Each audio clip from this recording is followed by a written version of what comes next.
بسم الله الرحمن الرحيم marka ugu horeysa waxaan rabaa inaan fariin u diro shacabka reer Puntland meel kasta ay joogaan iyo shacabka Soomaaliyeed waxaan fariintayda ay ku aadan tahay sidii ay u ilaashan lahaayeen nabadooda iyo xasiloonidooda meel uga soo wada jeesan lahaayeen dadka nabadiidka aan rabin horumarkooda iyo deganaanshaha bulshadooda waxaan rabaa inaan uga tacsiyo dhammaan dadka ay waxyeelada joogtada ah mar walba u geysanayaan ee ugu dambeysay falkii foosha xumaa ee xal ka dhacay magaalada Muqdisho oo dad badan ay ku dhinteen dadna ay ku dhaawacmeen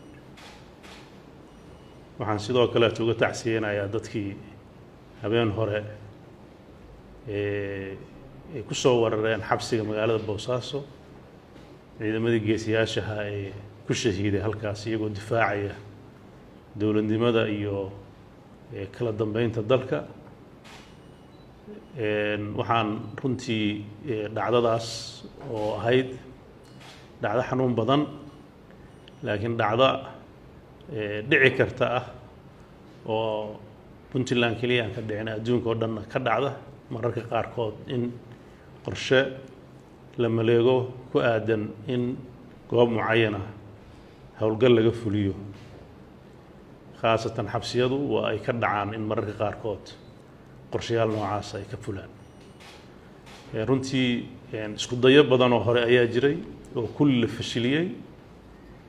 kanna kuwii uu la mid ahaa waxaan uga mahadcelinayaa ciidamada geesiyaasha ee reer Puntland sida ay u fashiliyeen oo muddo kooban ugu soo afjareen in ay ku guuleysan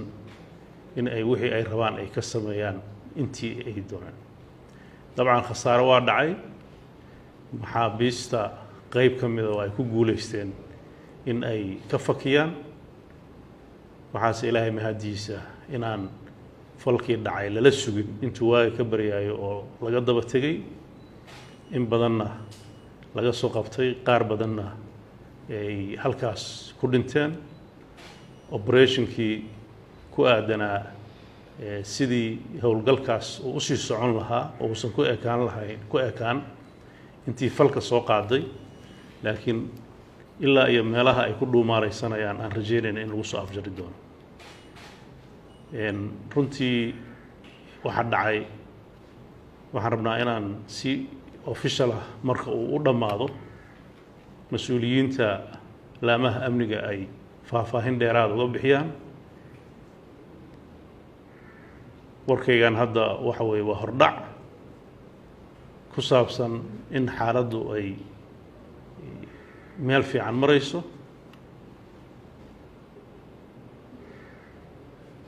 lagu guuleystay boqolkiiba 80 iyagii wax dhintay iyo wax gacanta lagu hayay yihiin operationkan maanta socda uusan ku ekeyn intii falka geysatay meelihii ay ka soo duuleen ayaa hadda waxa ka socda safayn ku saabsan in cadawgaas ummadda Soomaaliyeed meelo badan ku halaagay in la soo ciribto dabcan Puntland waxay caan ku tahay inaysan marna ogolaan cid khasab ugu soo duusha cid sifo argagixisa leh iyo cid aan sharci iyo nidaam ku socon shacabka iyo ciidanka Puntland waa uga mahadcelinayaa sida wanaagsan ay falkaas dhacay uga jawaabeen si dhaqso ah oo degdeg ah waxaan u cadeynayaa bulshada reer Puntland iyo bulshada Soomaaliyeed inay Puntland ay ku jirto heegan buuxa ficilkaasna ay ka falcelinayso sida ugu quruxda badan oo ugu habboon kumana ekaan doona intii ficilka geysatay waxa baaritaan ku socdaa cidda u sahashay inay suuragal noqoto inuu operationkaas u hirgalo cid kastoo ay tahay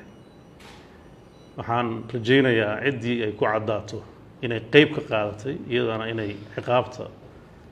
ay mudan tahay ay heli doonto waxaan kale ugu bishaareynayaa in dadkii operationkaas fashiliyey oo ilaa hadda ku jira iyagan abaalmarinta ay mudan yihiin inay heli doonaan waxaan insha allah rajaynayaa Boosaaso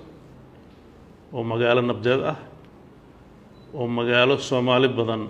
ay ku nool yihiin ah oo magaalo caan ku ah in ay dadka Soomaaliyeed iyo dadka محتاجينta ah ee waliba ajaanibta ah inay soo koriso ay gacmo furan ku soo dhaweyso dadka reer Puntland waxay diyaar u yihiin cid kasta oo rabta inay ku noolaato ka shaqeysato inay soo dhaweyso sifo kasta iyo meel kasta ay ka timaado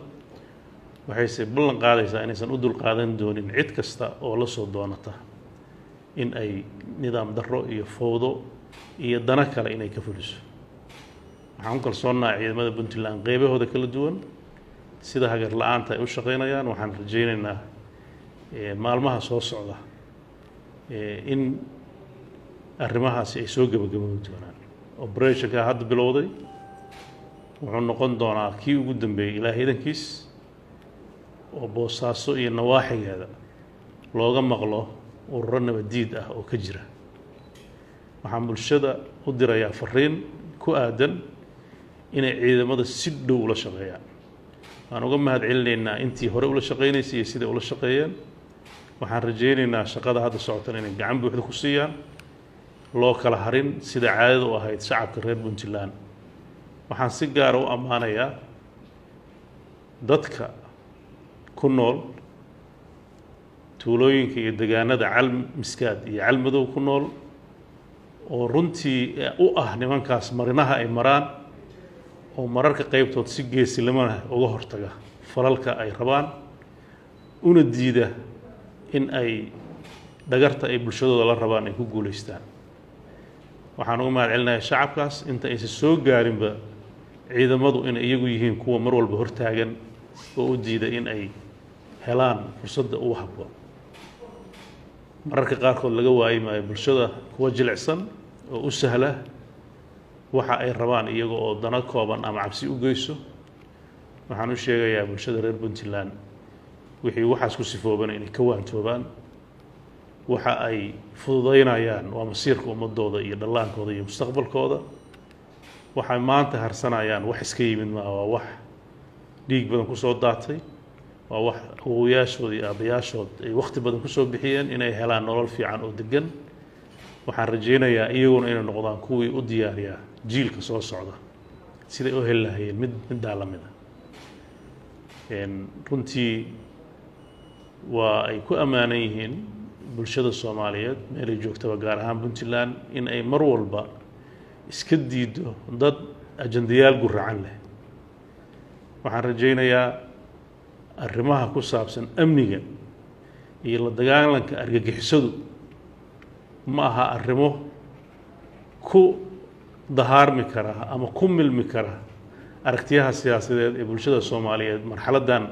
adag ay la daala dhacayso dabcan dalkeena burbur soo maray burburkana waxa uu saldhigiisu ah waa burbur siyaasadeed burburka siyaasadeed waxa lagu xallin karaa in si siyaasi looga gudbo laakiin waxaan aad ugu rajaynayaa inaan la isku milmin labada qadiyadood ee ah ajando argagixiso wadato oo aan siyaasad salka ku lahayn ee asalkiisu yahay deganaansho la'aan iyo aragti loolanka siyaasadeed ee bulshada Soomaaliyeed ka dhex jira mid ka duwan oo ah inay intaba intay ka kormaraan inay iyagu ay khasab ku qasadaan oo ajandayaal ay leeyihiin ururo argagixiso caalami ah oo salka ku haya Al-Qaacida iyo Daesh inay Soomaaliya ka furaan runtii labada ajando waa laba ajando oo u baahan dadka Soomaaliyeed inay ku baraarugaan oo mararka qaarkood aysan isku fiirsan iskuna hadlayn arrintan waa arrin qaran waa arrin aanan degaan gaara lahayn waa arrin aan qoys gaara khuseyn waa arrin aan state gaara khuseyn waa arrin u baahan dadka Soomaaliyeed dawladda federaalka iyo dawladaha stateska kulli inay iska kaashadaan si arrintaas aysan ummadda Soomaaliyeed ugu fid lahayn Puntland horena way u ballan qaaday haddana way u ballan qaadaysaa in ay gacan la istaagto cid kasta oo ay suuragal tahay inay dhibaatooyinkaas ay haysato in ay diyaar u tahay inay kala qayb qaadato iyadana waxaan rajaynaynaa haddii ilaahay idmo ciidamada Puntland howlgalkaas inay ku guuleystaan waxaan u sheegayaa shacabka reer Boosaaso inay nabad ku seexdaan nabad ku noolaadaan nabad ku shaqaystaan ciidamadooda ku kalsoonaadaan madaxdooda ku kalsoonaadaan waxaan u rajaynayaa guul degdeg ah waxaan rajaynayaa inay wax walba oo dhacay muddo yar looga kaban doono dabcan wixii dhacay ma yaraynayno oo wuxuu ahaa fal fool xun oo runtii aan cabaaraynayno oo ahayd in laga baaqsado laakiin qadar eeba ku dhacay waxaan mar labaad u tacsiyeynayaa askartii ku shahiiday iyagoo difaacaya sharafkooda iyo karaamadooda iyo dowladnimadooda waxaan u hambaleynayaa askarta iyagoo hadda ilaa ay markii operationku bilowday difaaca hore ku jira ee baacsanaya haraadigii firxadkii argagixisada waxaan ugu hambaleynayaa mas'uuliyiintii dowladda dhexe iyo gobol iyo degmo ilaa ay maalintii operationkaas dhacay u taagnayd waxaan rajaynayaa insha Allah ciddii abaalmarin mudan inay abaalmarin degdeg heli doonto ciddii ciqaab mudan oo ah argagixisadaasna inta hadda la ciqaabay inta dhibana la ciqaabi doono waxaan rajaynayaa inay darsin fiican ay kala kulmi doonaan sidii duruustii hore ugu dambeysay suuj iyo garmaal wixii ka dhacay iyo garacad mid la mid ah ayay shalana heleen maanta iyo beritan heli doonaan waxaan u rajaynayaa Puntland slogankeedu ama halku dhigeedu waxa weeye Puntland nabada degan oo xasiloon argagixisana ka xor ah shacabka iyo dowladaba waxaan ugu baaqayaa inay meel uga soo wada jeesadaan in argagixisada la cirib tiro cid kasta oo ay ku milmeen waxaan rajaynayaa maalmaha dhow in la arki doono iyagoo tallaabo laga qaaday waxaan bulshada reer Boosaaso ugu baaqayaa howlgallada magaalada gudaheeda ka dhici doona in ay kala shaqeeyaan ciidamada oo ay si hufan oo wanaagsan ula shaqeeyaan waxaan rajaynaynaa haddii ay jiraan kuwo ku dhuumaalaysanaya magaalada gudaheedana in laga soo wada qabto ciqaabna la mariyo haddii ilaahay dhan ka dhigo waxaa kaloo howlgallada lamida ka socdaan magaalooyinka Puntland oo dhan ay ugu muhiimsan tahay magaalada Gaalkacyo waxaa gacanta lagu hayaa oo baaritaankii uu dhow yahay falkii ugu dambeeyey oo saxafi Jamaal loogu geystay dilka magaalada Gaalkacyo waxaan uga mahadcelinayaa ciidamada oo gacanta ku dhigay waxaan rajaynayaa iyadana ammaanka muddadii u dambeysay magaalooyinka waaweyn iyo Gaalkacyo iyo Boosaaso ay haysteen inuu sii xoogaysto magaalooyinka kaleetana oo iyagu marka hore ammaan fiican haystay iyagana ay sii xoojiyaan dhammaan ciidamada Puntland meel kasta ay joogaan waxaa la rabaa marxaladan inay diyaar u ahaadaan falal kasta oo suuragal ah maxaa yeelay kii dhacay Boosaaso ka dhacay xabsigeedu wuxuu tusaale u yahay inay kuwa kaloo la mid ay dhici karaan marka ciidamada Puntland meel kasta ay joogaanna waxaan farayaa inay heegan buuxa galaan iyaga iyo saraakiisha iyo ciidankoodaba mas'uuliyiinta Puntland degmo kasta iyo gobol kasta ay joogaanna waxaan rabaa inay u dhiifoonaadaan arrimaha amniga mar walba oo aysan